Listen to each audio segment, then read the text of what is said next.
help you finish that off. This is delicious, everybody, delicious.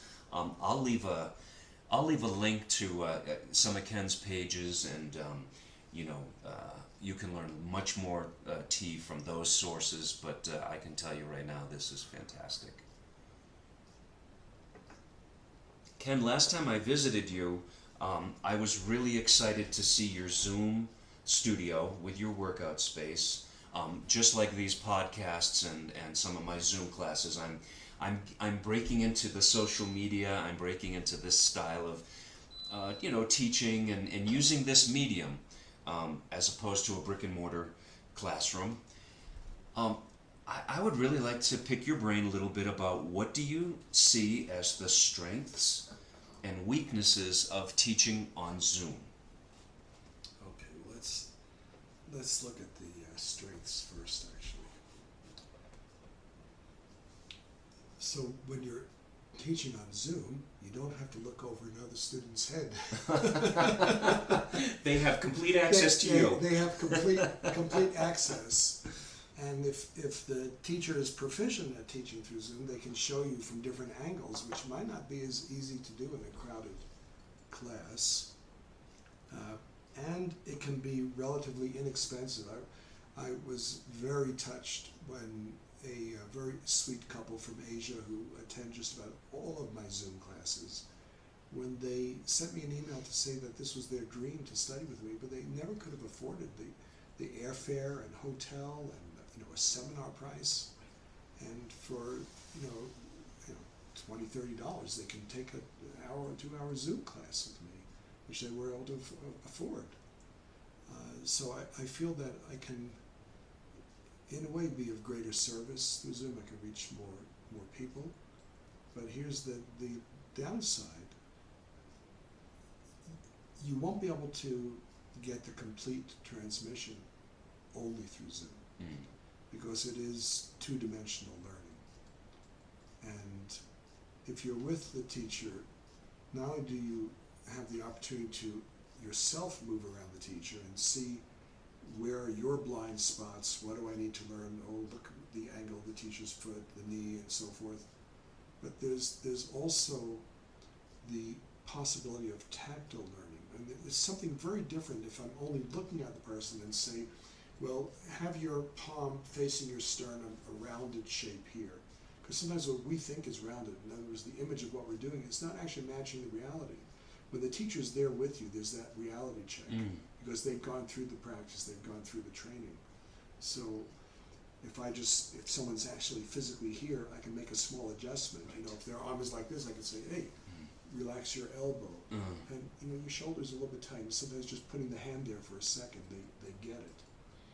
So that whole tactile aspect is missing, as well as the subtle energies that we pick up being around a person live, as opposed to the screen. And I have to say, this might not be the most popular thing to say, not all information should be accessible. I feel often a person should earn what they learn. And if there's no sacrifice in the acquisition of knowledge, that knowledge becomes relatively meaningless. It's a DVD stored on a bookshelf. It's not interacting with your life. There's far less accountability to the teacher or to a community when you're learning online. I mean, think of what happens when you're in a class. You're getting a chance not only to interact with the teacher, but you might say to your classmate, hey, what are you doing this Thursday? Could we get together in the park and do a little training together? Yeah, you could do a breakaway room on Zoom, and you could meet with someone else in another country or another part of the US, let's say, in Zoom, in a Zoom environment. But it's not the same, because there again, it's just two-dimensional. And hey, how can I invite all of you through Zoom to join me after class at the Chinese restaurant? Look, that's a practical example. You might think, oh, I'm just being facetious. No, I'm not. Actually, that socializing with the group is part of what creates that community experience and deeper learning. And you get to find out does the teacher walk his or her talk? Look, it's easy for me to put on an appearance on the camera. What if I'm really a jerk? What if I'm not really kind to my students? On the other hand, what if I'm a better teacher in person? So you understand what I'm saying? There's a much richer experience, much more possibilities when you're with a teacher and a group of students in person. So maybe, one of the advantages to the online learning is you can at least get started. You can learn an awful lot. I mean, frankly, I've been surprised and delighted by what people have been able to accomplish online. I've got two students that learned the entire Chen style Tai Chi just online. I didn't think that was possible. Wow. I mean, Yang style is difficult enough, but Chen style, all the intricate movements, Yes. and they're doing it really well. Will they learn more when I see them in person? Yeah, and sometimes when I've had people who've worked with me only online and they've come here for private classes, they're pleasantly surprised. I mean, I'm surprised at how well they're doing, but they'll say, "Oh, the whole time I've been doing this movement facing the angle, and now I see what you mean when you say straight ahead. You can't get the angles quite right, yet they were very close." Yes. And of course, I was surprised to find out they were bigger than 2 inches tall. I thought they were only this big, the size of my computer screen. Well, okay, so, what do you think, about a hybrid? Can't rely totally on Zoom. You've got to take a seminar or a retreat or a workshop. That might be I'm thinking that compromise. I agree. And pre-pandemic, I wouldn't have said that because I always had people asking me, "Well, why don't you teach online?" Well, I had never done it before. So you started your Zoom as of 2019? I had always refused it. I was kind of old school. No, if you want to learn, you come here. There has to be some sacrifice of time, sometimes even of money, just to get here, and then I'll teach you, and I'll do my best to train you. I wasn't going to do it through Zoom, but now I do agree that we can use this technology in a good way, as long as students or other teachers who might not be perhaps as mature in their knowledge, as long as we don't assume that you can actually learn it completely, that you can have the full transmission only online. That's where I say it's not really possible. You can get pretty darn close.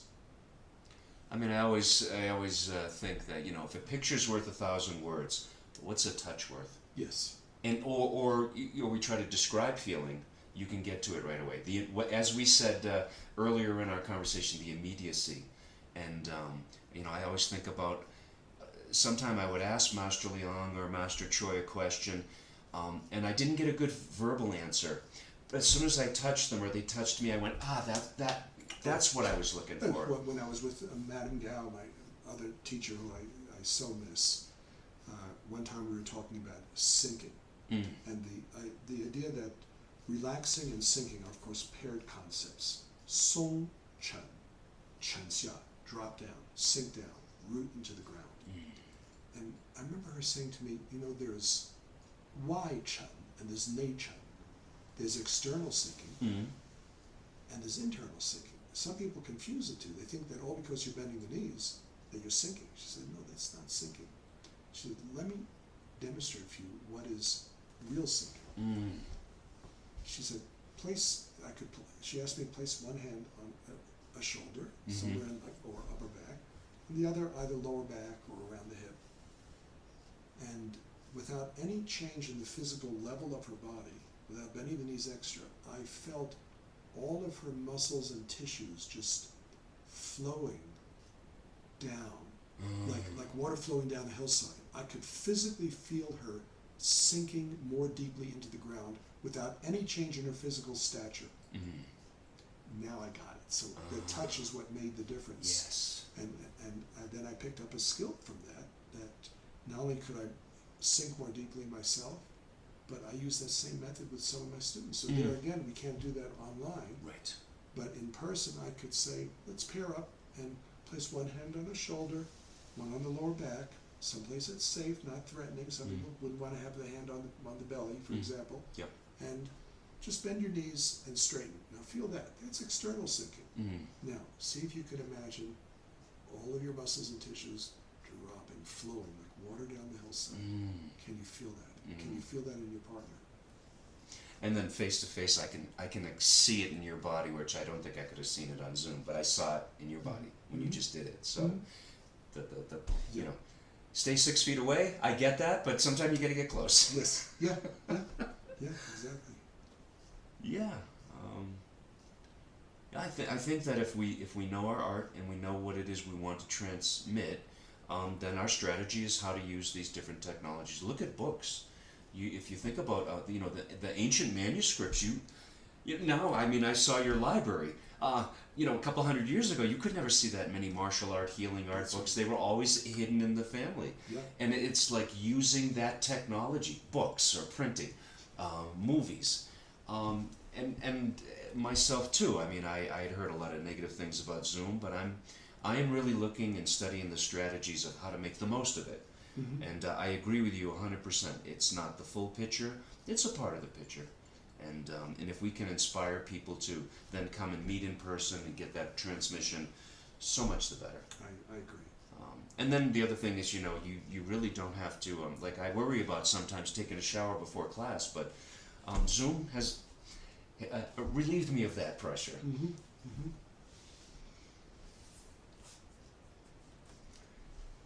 Well, Ken, this is I just love talking to you. Same here. The whole day, the whole night, I could talk with you, and it's been this way for decades. Yes. You are truly one of my old dear friends and my teacher and my brother. I'm just going to ask you one more tough question. Okay. Okay, and you've been very. And I might not know the answer, but if I have an answer, I'll share it. You've been very gracious. I mean, I've been putting you on the spot, and I really appreciate it. And I would really like to do this again, even in a whole nother. I would really like to, when I come back to Colorado, I'd like to do another podcast with you and really do some, dive into some of your spiritual training, which is, we've only have so much tea left. So I'm going to leave you with though one more tough question. Okay, so my brother Ken. You are looking in your magic crystal ball. What do you see?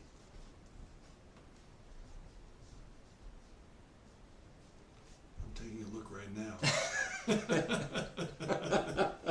In other words, I'm looking for that intuitive, you could say, crystal ball part of my intuition, because I presume from the question you're also asking me what do I foresee. In other words, what's sort of coming. Yes, I am. I'm not asking for a prediction. I'm just picking your brain. Well, let's see what comes out, what I see here. Because remember, this is not, friends, this is not scripted. This is spontaneous conversation.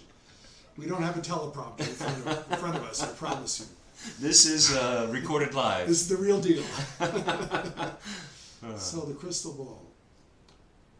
Lao Tzu, the founder of philosophical Taoism, in many ways the founder of Taoism from the 5th century BC, said in his classic, the Tao Te Ching, the scholar seeks to gain day by day, the Taoist seeks to lose day by day, losing and losing until reaching Wu Wei. Wu Wei, W-U-W-E-I, although literally meaning in action, really means no action against the natural flow, against nature. So the scholar seeks to gain day by day, the Taoist to lose, losing and losing, until they reach, you could say, with some poetic liberty, until they reach their natural self. When I look in the crystal ball, there's quite a bit of sorrow, frankly, because the myth of progress has so entranced people that they believe that if only we do more, accumulate more, make more money, have a quicker computer, Mm. own a bigger house, have a faster car, that somehow all of our dreams will be realized, we'll have a happier, more satisfying life. And that seems to be the way the whole world is going towards that view of progress, which actually seems to accompany the devolution of the human brain. There's a reason why our brains are getting smaller, and they are. Mm. Evolution was spurred by interaction between people and natural environments. Now we tend to interact only with objects of our own creation. So we've actually created an artificially simple world, not a complex world, an artificially simple world. And almost, it's as though humanity has an almost, dare I say, incestuous relationship with itself, interacting with what humanity itself has created, rather than with the trees, the animals, the plants, rather than being concerned with preservation of the ecosystem. Commodification of life and gathering more commodities is not going to solve our problems. I honestly feel that we will reach a point where some sacrifices will have to be made by each of us on a personal level to be willing, and this is the difficult one, to be willing to do with less. Learning how to find happiness and satisfaction with less, and yet with equitable distribution of the wealth that's there. That's the other equally important, perhaps even more important side of it. Because it's easy for someone who is not raised in poverty or facing racism, especially racism on a daily basis, to say, oh, I'm going to simplify my life. But let's first make sure everyone has a comfortable home to live in and food to eat and the means to care for their children and their family and their elders. So what I am seeing in the crystal ball is that humanity has not yet learned this difficult lesson. And we need spiritual practices such as Tai Chi training, such as meditation, whatever's your calling, to find out how to be content and happy with living skillfully, mindfully, and with compassion towards everyone, including making whatever sacrifices we need to make to consume less, to do with less, and to make sure some of that wealth gets to the people that really need it. As I don't, look, my dad, he passed on recently, and he was 95 years old, lived a very rich, beautiful life. But his disappointment that his fight against injustice during the Second World War, and what he saw as the prospects and hope for humanity, that those have not been realized, and that, if anything, some of you might disagree, but I think racism is increasing. I think greed is increasing. And that can only go so far. We've got limited resources in the world. It's not sustainable the way we're living now. So I see some further decline, and then a difficult awakening. Because if humanity is going to continue, it has to be in accord with the great mother, our earth, with transcendent and invisible spiritual forces, whether you call that God or the Tao, and with caring for all forms of life, for the plants and the mountains, and to look at the beauty of earth not just as a source of resources and wealth and ores that you could extract, but as having inherent rights and value in and of itself. But I think it's going to be a difficult path to get there.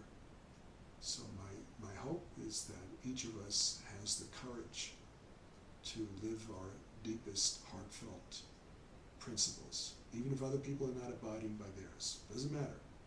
You do what you know in your heart is right. That will create a better world, and a better world for our children and descendants. Wow, thank you. Wow. Ken, I'd really like to, thank you again for this opportunity. Of course, the tea was delicious, conversation delicious. I hope you all enjoy it. I definitely think that, I know I'm ready for more, and when I come back, I would love to do more with you. Again, as I said, I'll put links in the descriptions. I'll definitely hook you up with my good friend Ken.